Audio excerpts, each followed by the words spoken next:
Alrighty boys, welcome back to another one. Going out in a boat, we've nailed the weather. It's blowing 25s, it's raining and there's smoke in the sky. Beautiful. We got a special guest on today's video.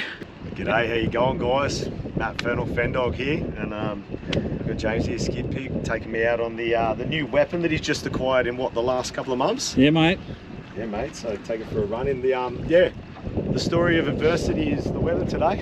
This is the only day we could go, so I'm just like, oh, fuck it, let's do it anyway.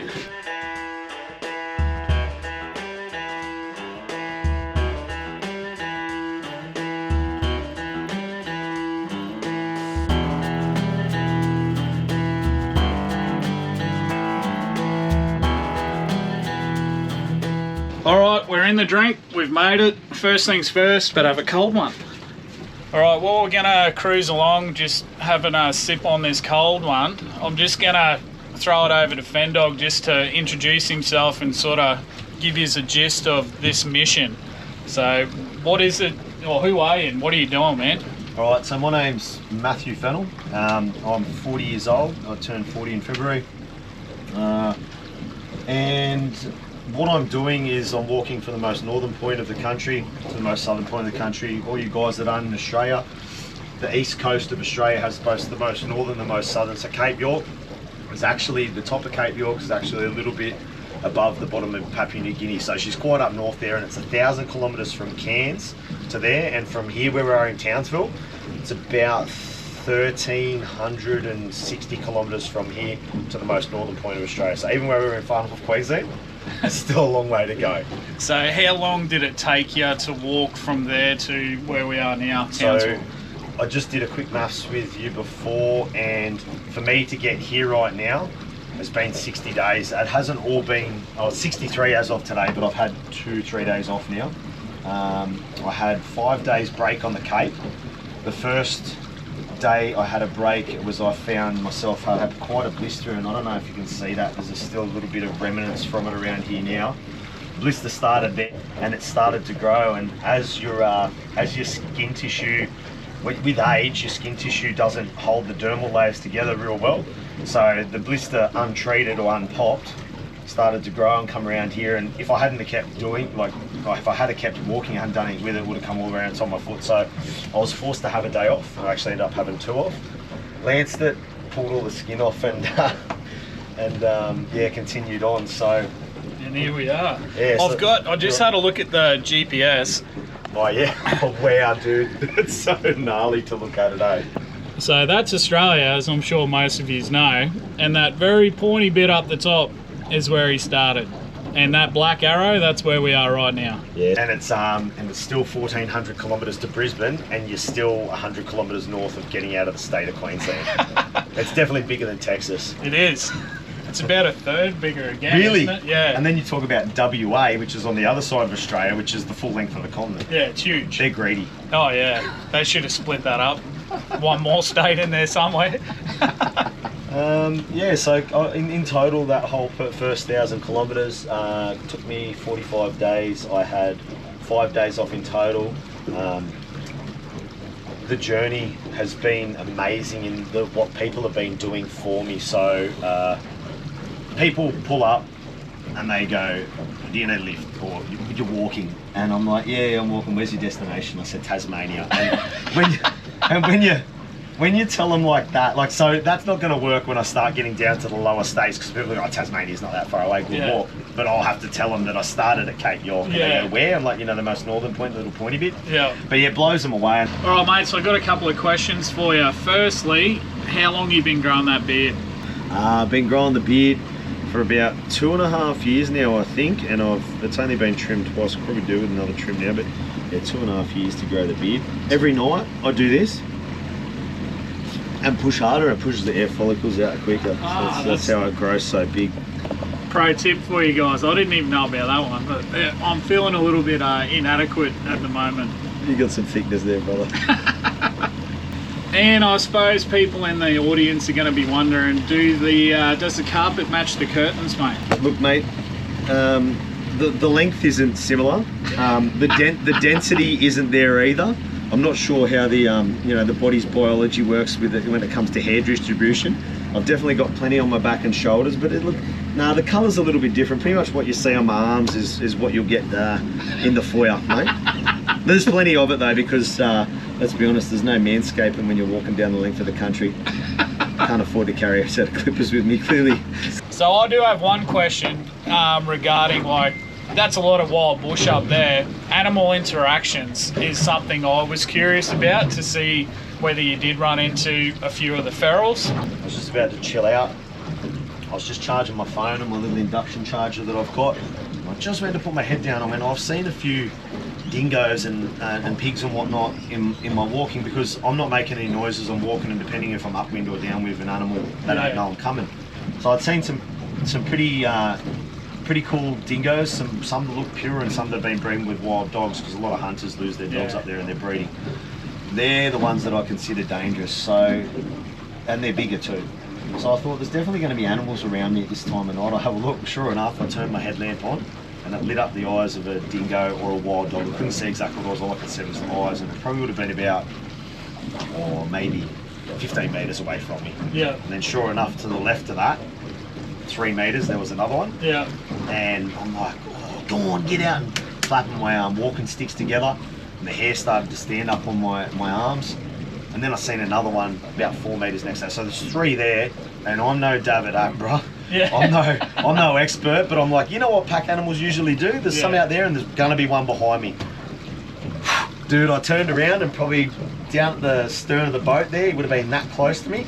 There was another dingo there, and I shit, honestly. Yeah, that's enough.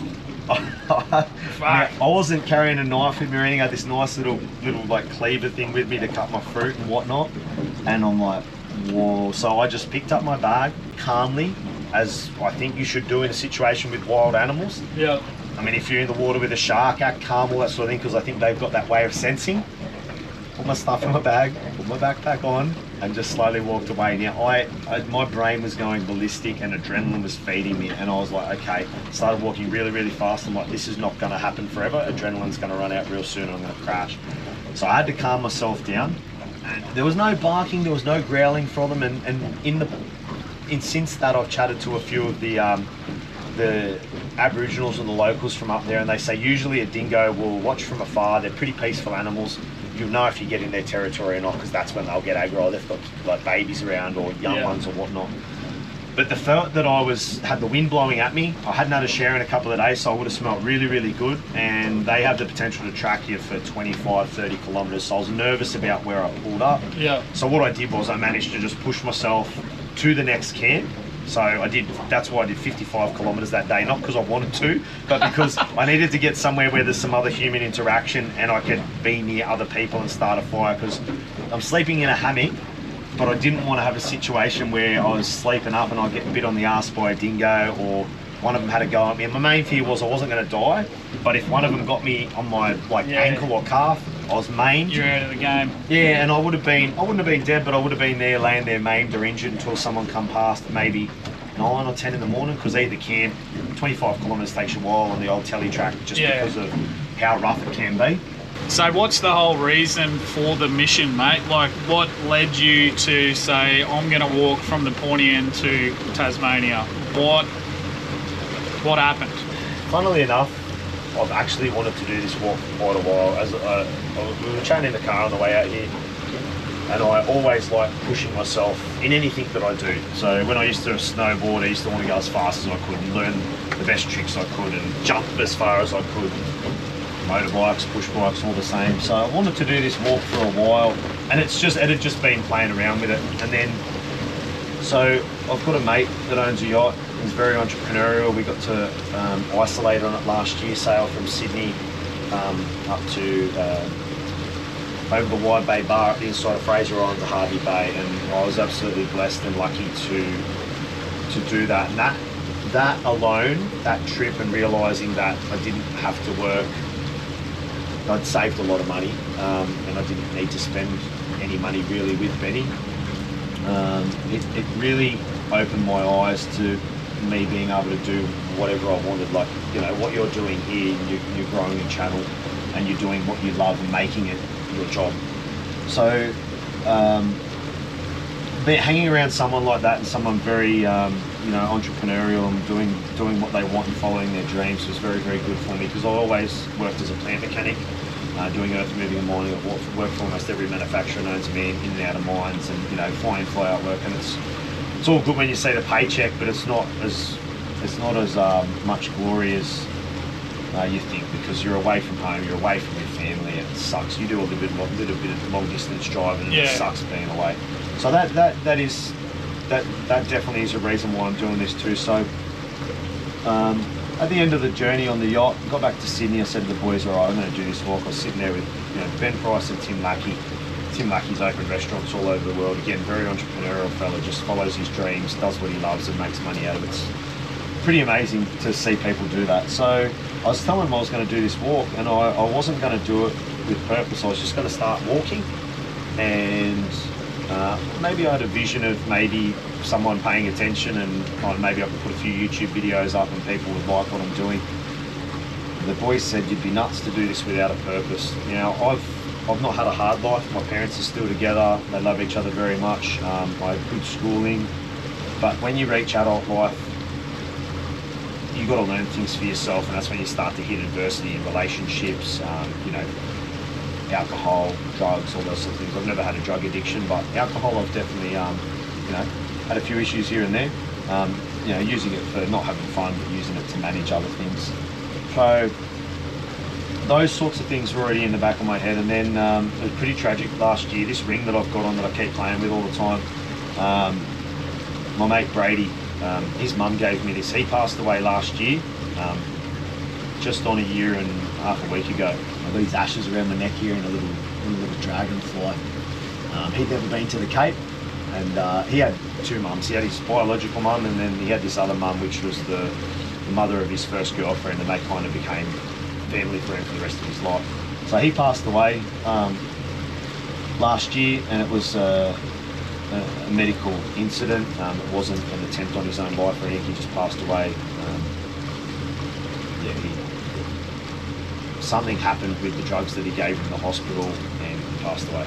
Yeah. The tragedy in that is 5 weeks later, his partner passed away as well, and she chose to take her own life. I was speaking on the phone to her exactly an hour and a half before her life ended, and so many things didn't come to mind, but now that I had the conversation with her and it happened, if I had known what I know now, I maybe would have called emergency service or something. I don't blame myself for it, and one thing I try and tell people is when people do take that path, no one can blame themselves for it, because everything is a personal choice, regardless of where you are in your life, regardless of your thought process. No one makes you do anything. You can't control another human being. So I want to stop that. I want to try and teach people that no matter how hard life gets, it does get better if you give it a chance, and if you push muscle, like working on it related to working on a job. So this walk is a metaphor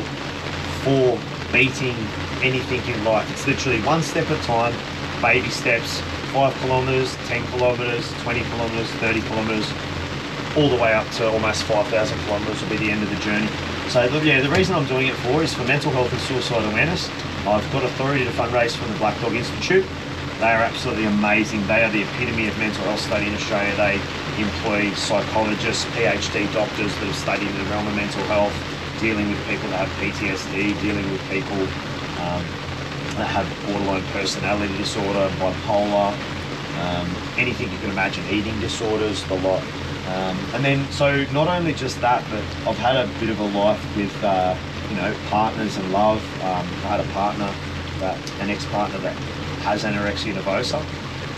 If anyone doesn't know what that is, it's a pretty severe eating disorder, and it's a chemical imbalance. You're pretty much born in that state, and it's not something you can fix. You can just manage it. So, you know, living with someone for 18 months, and short of that, there was a heavy 7 months where I went from being a partner to a carer. It changed me as a person a lot, made me more a compassionate lover, and made me a compassionate human. Not that I was selfish in any way, shape or form really, but I just always kind of worried about myself and never really, I don't know, never really concerned myself about the feelings of other people without being like a harsh arsehole, if you know what I mean. Yeah, yeah. And then I rolled out of that relationship and I wasn't ready for another relationship. I jumped into that next relationship, and that was basically a band-aid for me. And that's something that I think a lot of people do without realising. They're looking for that love. There's songs that go, you know, looking for love in all the wrong places. So again, I don't demonise or blame any of my ex-partners or any friends that I've had in my life, because every decision you make is your own. But you know, through living through a couple of bad relationships, dealing with codependency, and now to the person you see now, I've been single for 3 years, and it is by choice. I've had some very, very good mates support me and show me love, even when I was not listening to them. Like, Matt, you need to get out of this. Matt, you need to stop doing that. Matt, you need to stop drinking so much. And the true good mates in your life will always stick by you, and we have to acknowledge those people. And that, yeah, so it's got me to now. And so, yeah, so I know that's a super long-winded answer, but for me to do this, which is such a massive journey, which I'm like anyone would be capable of doing, but it's pushed me and driven me to want to make change. Like I'm trying to change the world, if not the east coast of Australia at the moment, and I really want people to realise that definitely, no matter how hard life gets, it's never worth checking out. If you check out between the age of 15 and 40, you've given up the potential of 40 years of your life. Yeah. And that tweet to me the other day, I was chatting to an older bloke, and he offered me a lift. I told him what I was doing, and he was shaking his head a bit, and he couldn't really work it out. And I said, look, you've had a fair bit of adversity in life, no doubt. You know, what are you, in your 70s, mid-70s? He goes, yeah. He goes, I have. And I said, how did you deal with it? He goes, mate, I just dealt with it. And as you get older, you get more resilience because you've had more adversity, you've hit more. Whereas it's like, I don't know how to explain it. It's like, yeah, when you do something for so long, and yeah, it's like the more you do something, the better you get at it. So when something comes difficult at you, like masturbation. Yeah, you get better at it. You know exactly how to do it. So with your GoFundMe, how's that all looking? Are you, like, how far off your target are you? You getting there, or what? People being generous? Australian and it's overseas community as well. From a lot of my Instagram followers I've had since like 2014, following my journey from being a bouncer in Cairns being a very transient community of travellers and whatnot. My message is spreading overseas. So the goodwill of the Australian people and humans in general. Yeah, the target is 250,000. It's currently sitting at 18,800. Sorry, I coughed there because I'm blown away that it's come up there. The target of 250,000 is a target I set. It'd be nice to achieve it. However, I do say that the money doesn't solve the problem, and it can't help if people don't reach out for help. Yeah. Right. So what's your one? Do you have a favourite line of advice, or like what's something if you could only, you know, instill one thing into someone, what would that be?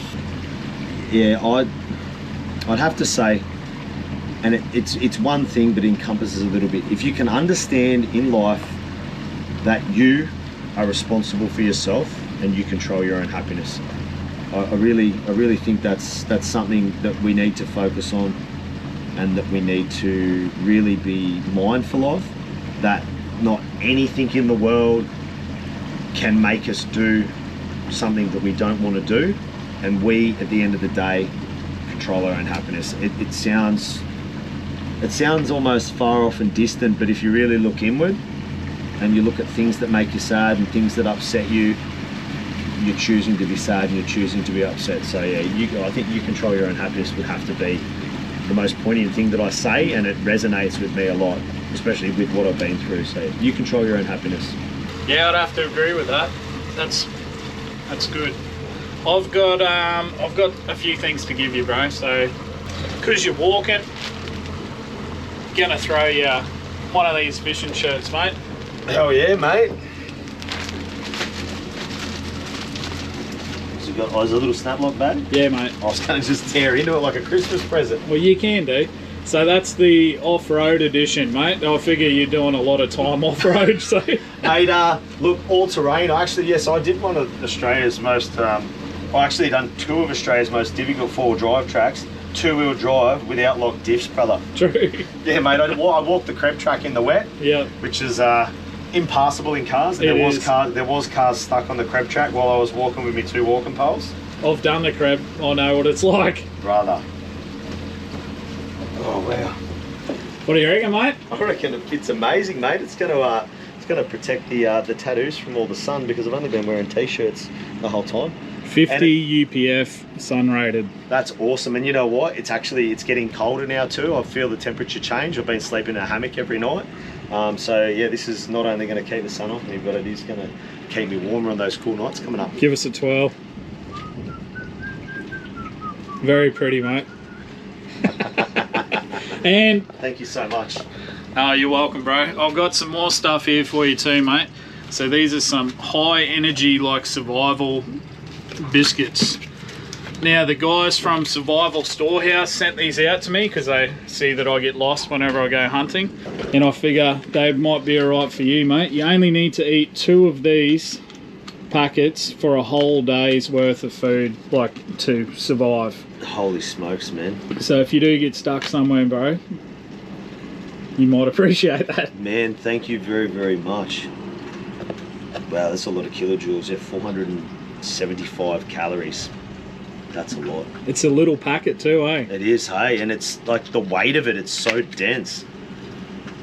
I'm definitely keen to you'll have to let us know what they taste like. I haven't tried them yet. Definitely. I'll tell you what, I'm gonna save these, because I am gonna do a little bit of another psycho journey. I've got this thing in my head. Someone told me what the world record is for the most kilometers covered in 24 hours, and it's 175 kilometers, which means they have to walk at I'd have to walk at about 7.1 kilometers.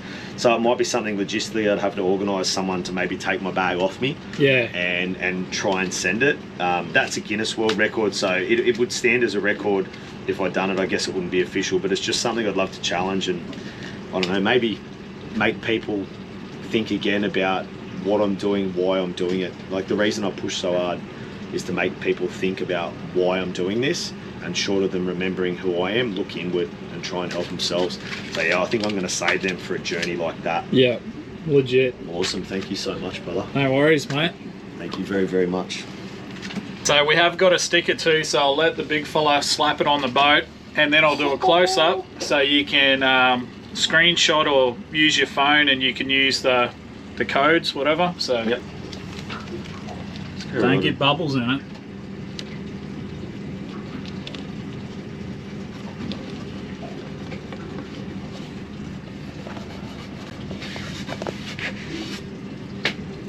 There you go, boys.